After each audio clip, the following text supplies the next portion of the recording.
sebelumnya saya Dharma, ini rekan saya Oki, ini mungkin dengan Bapak siapa? Saya nama lengkapnya Made Sastri Aguntara, biasa dipanggil Dek.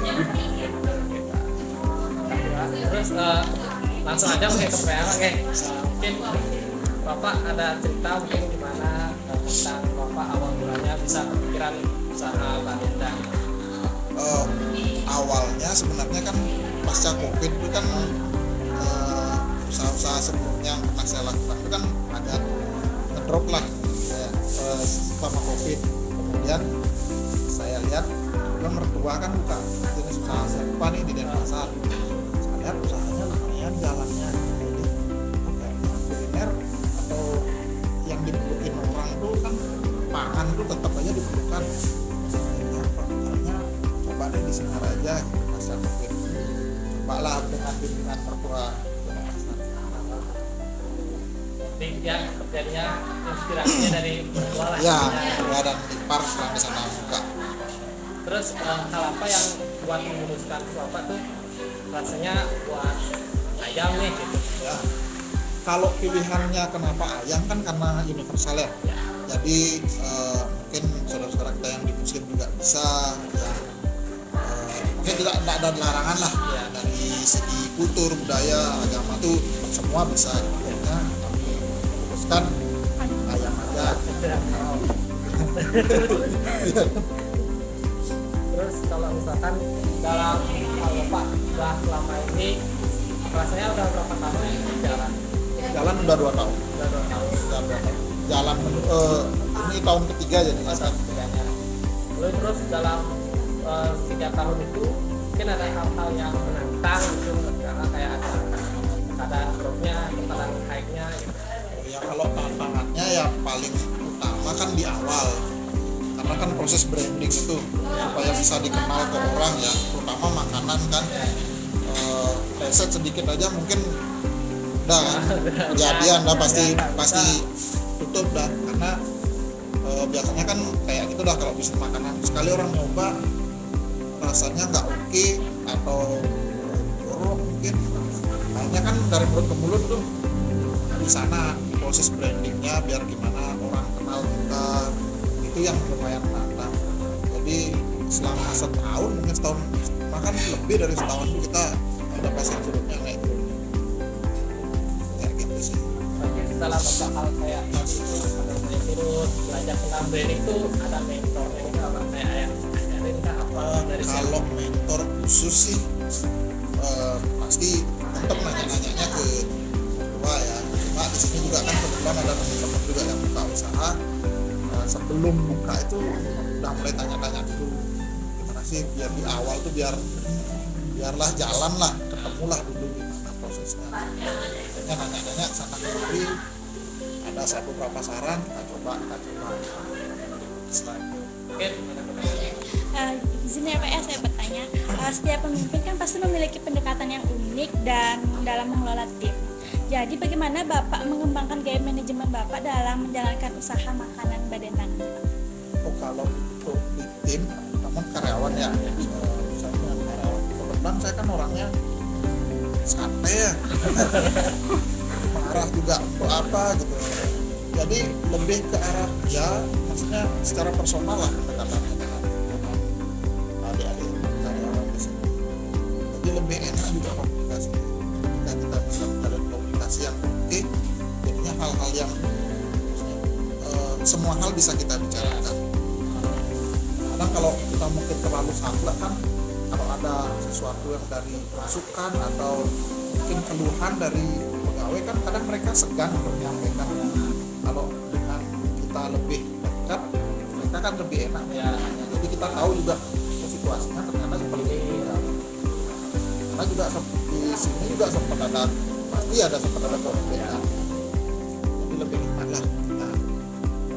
Jadi udah kayak anak sendiri atau adik sendiri.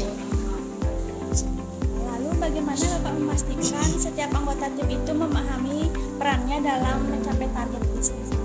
Oh, kalau untuk memahami perannya kan dari awal kita udah punya tupoksi masing-masing. Pertama kita rekrut karyawan itu udah ada tupoksinya masing-masing. Setelah itu, setelah sudah tahu semuanya kita breakdown lagi. Ada hal-hal yang misalnya harus dikerjakan bersama. Kalau misalnya kondisi lagi ramai, apa yang harus dilakukan. Kalau misalnya lagi sepi, boleh kok ngapain gitu. Kita tetap produktif lah. Misalnya lagi santai, ada ini ya buat apa, itu tugas bersama dah. Tapi kalau yang di depan kan udah punya tugasnya masing-masing tuh, order yang kayak gitu ya di depan. Terus kalau masalah berhubungannya dengan target bisnisnya ya selalu saya tekankan bahwa target bisnis kita segini, untuk kamu bisa dapat gaji itu saya harus capai segini loh jualan. Jadi ya komunikasi lah itu. Lalu saya ingin bertanya, seberapa sering Bapak melibatkan anggota tim dalam proses pengambilan keputusan dan dalam situasi seperti ini? Lumayan sering ya, khususnya kalau di sini kita pas sedang mendapat orderan, karena kan kita punya karyawan kita sudah punya jam kerjanya. Kadang-kadang ada orderan yang harus jadi sebelum jam buka, jam 7:30 pagi. Otomatis kan mereka harus lembur. Terus saya nggak langsung terima orderannya biasanya saya nggak langsung terima, saya nanya. Nah, misalnya ada pesanan segini, saya nggak garap. Kalian ada yang harus dikerjakan nggak di pagi itu misalnya satu orang mereka sambil ada yang berapa orang juga ini. Kan saya nggak bisa masak karena mereka udah punya jam kerjanya kan. Kan masuk orang anak muda saya tak kasih itu. Jadi ya itu akhirnya ambil keputusan bersama aja. Kalau bisa ya jangan pulang bisa. Terus di sini kan Sabtu lebih sering duduk kita. Kalau pas sama kayak gitu juga. Kalau pas hari Sabtu kita ada pesanan, kita lagi kan mengganggu libur kamu nih. Karena benar kalau mereka sebenarnya lagi tak ada wawancara sama pacarnya. Yuk gas Pak. Mungkin saya izin melanjutkan Pak ya. Seperti yang kita ketahui kalau konflik itu bisa saja terjadi di mana saja. Namun bagaimana cara Bapak nih dalam mengelola konflik yang sering muncul di lingkungan kerja agar tidak mengganggu operasional kita? Kalau untuk manajemen konflik sejauh ini sih saya berusaha masalah yang terjadi hari ini harus beres hari ini juga. Nggak boleh sampai dibawa pulang, nggak boleh sampai mengganggu sistem kerja kita. Dan misalnya ada masalah antar karyawan misalnya, ya langsung saya dudukkan. Saya berani ambil keputusan, oke hari ini kita tutup aja, yang penting selesai masalah. Saya nggak dapat jualan, nggak masalah, yang penting kalian nggak kita kan udah jadi keluarga nih. Intinya kayak gitu sih, kita keluarga, satu keluarga besar berdua.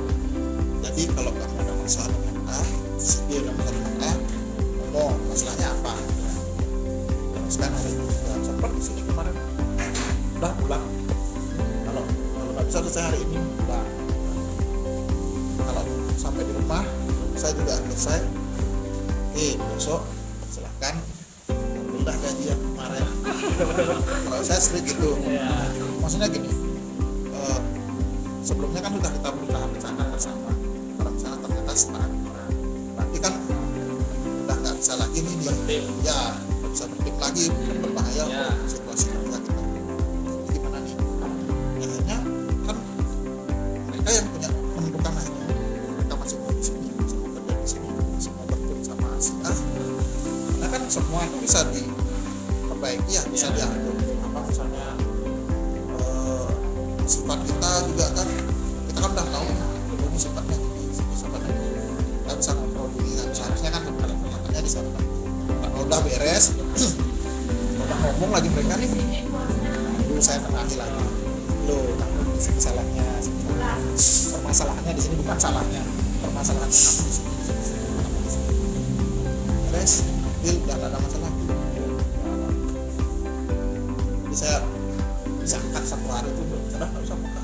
Kalau misalnya apa ini tuh buka malah mengganggu kan, pelanggan ada piring di kontak di belakang. Kalau saya sih itu seperti itu. Kemudian bagaimana nih cara Bapak mengambil untuk meningkatkan motivasi dan kepuasan kerja karyawan? Kalau motivasi saya ada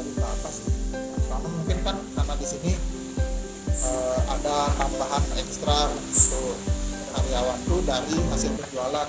Jadi semakin banyak mereka bisa menjual kan, otomatis duitnya semakin ekstra yang mereka lebih banyak. Terus selain itu apa ya, paling saya tekankan sih kalau di sini tuh rumahnya mereka sendiri. Jadi kalau rumah ini nyaman ditinggali, mereka kan senang juga. Motivasinya kayak gitu aja. Anggap aja kayak rumah sendiri. Jadi warungnya adalah rumah kedua mereka lah. Kalau mereka mau rumah ini lebih nyaman, ya mereka harus merawat rumah ini dong. Kayaknya orang kan bukan perusahaan besar soalnya kan, kayak warung biasa aja, jadi sistemnya kekeluargaan lebih banyak. Mungkin yang terakhir Pak ya, Bapak kan udah lama nih merintis banyak hal. Mungkin ada tips itu untuk pengusaha-pengusaha yang baru-baru merintis, misalnya apalagi di bidang kuliner. Kalau disuruh ngasih tips ya mungkin saya belum cocok ya, Iya. karena kan ini juga usaha baru. Cuma dari yang saya alami mungkin untuk yang awal-awal itu konsistensinya dijaga. Jadi kalau ada drop apa, jualan nggak oke, jangan langsung udah kayaknya tak ini deh. Coba cari apa sih kira-kira yang bisa kita usahakan untuk bikin ini growth. Itu sih kalau sementara ini saya Iya. berusaha konsisten itu aja sih. Tidak menyerah. Iya, jadinya yang bisa saya sampaikan ya itu. Mungkin ya karena pengalaman saya juga masih kurang ya, masih baru. Ya. Mungkin itu aja pertanyaan. Sebelumnya makasih atas waktu Bapak, terus udah meluangkan waktu juga. Maaf kalau ada kekurangan. Dari kami juga kalau kita kan ada salah kata, mungkin sekian aja Kak, ya.